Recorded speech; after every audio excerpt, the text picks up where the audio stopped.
xibaar yu wér te wóor ca tàng-tàng ba abonnez-vous pour ngeen di mën di jot suñuy vidéo. dal leen ak jàmm seen chaîne bi di Buzz 221 HD kii di Ismaïla Madior Fall di ancien ministre de la justice ci réew mi di Sénégal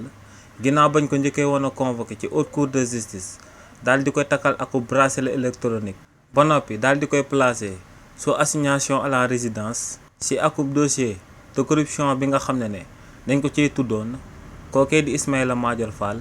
tey dina delluwaat ca haute cour de justice ngir daal di fay amal akub audition ci bi nga xam ne dina daal di jàkkaarloog ñaari témoin à charge. témoin à charge nag moom mooy témoin bi nga xam ne bu waxee lu muy wax dara du la ci daal di arrangé maanaam ay waxam mun na laa daal di dugal ñaari témoin yooyee nag moom mooy kii di Cheikh Gueye di producteur bi nga xam ne moom moo waxoon que ne kii di Ismaïla Madior Fall da ko waxoon mu daal di koy jébbal 250 millions de francs CFA ngir mu daal di koy jébbal marché boobee nga xam ne si lañ namoon a daal di tabax akub centrale de surveillance électronique waaye ne 50 millions rek la ci jotoon a jébbal kookee di Ismaïla Madior Fall. beneen témoin bi nag moom mooy Mohamed Anas El Bassir Wane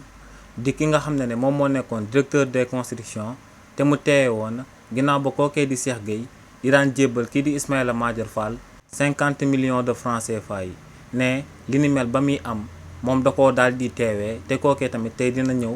daal di nekk akub témoin à charge ci coowal corruption bi nga xam ne moom moo sabab kookee di Ismaïla Madior Fall ñu daal di koy takkal akub bracelet électronique ba noppi daal di koy mettre sous résidence surveillée. ba tey si coow loolee lu mat a fàttali rek moom mooy que ne kookee di Cheikh Gueye ak kii di Mohamed Anas El Bassir Wane ñoom ñaar ñooñu ñëpp nuñ takkalee kii di Ismaïla Madior Fall ak bracelet électronique noonu lañ leen takkalee ak bracelet électronique. xibaar yu wér te wóor ca tàng-tàng ba abonnez-vous pour ngeen di mën di jot suñuy vidéo.